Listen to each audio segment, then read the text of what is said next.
जंगल के हृदय में राजकुमार और राजकुमारी दिन के उजाले में आनंद लेते हैं। उनकी हंसी भरी हरियाली में गूंजती है। एक सन की पीछा शुरू होता है, क्योंकि राजकुमारी चंचल रूप से एक तितली का पीछा करती है। उसकी उज्जवल खुशी दृश्य को रोशन करती है। तितली के नृत्य से आकर्षित होकर राजकुमारी और गहराई में जाती है। अनजाने में खुद को राजकुमार से दूर कर लेती है। राजकुमार को बढ़ती दूरी का एहसास होता है। उसकी आवाज जंगल में गूंजती है, राजकुमारी रुको। राजकुमार देखता है। चिंता की एक झलक उसके चेहरे पर आती है, क्योंकि राजकुमारी अपनी आनंद में खोज जारी रखती है। पन्ना गहराई में गायब हो जाती है। जैसे ही अंधेरा छाता है, जंगल राजकुमार और राजकुमारी को एक दमनकारी खाई में घेर लेता है। राजकुमारी कांपती है।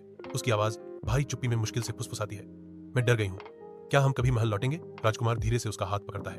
उसका स्पर्श बढ़ते डर के खिलाफ आश्वासन का प्रतीक है। उसकी आवाज गूंजते अंधेरे में एक स्थिर वादा, निश्चित रूप से करेंगे, मैं तुम्हें सुरक्षित रखूंगा। हाथ में हाथ डालकर वे आगे बढ़ते हैं। उनकी आकृतियां प्राचीन पेड़ों की गहरी छाया के खिलाफ सिलहूट है। रहस्यमय ध्वनियां चारों ओर से गूंजती हैं, जो अदृश्य आंखों द्वारा उनकी हर हरकत को देखने की भावना को बढ़ाती हैं। जंगल के हृदय में राजकुमार और राजकुमारी एक खुले मैदान में आते हैं। अचानक जुगनुओं का एक झुंड दिखाई देता है। उनकी रोशनी सितारों की तरह टिमटिमाती है। देखो जुगनू, वे हमें रास्ता दिखा रहे हैं, राजकुमारी विस्मय से कहती है।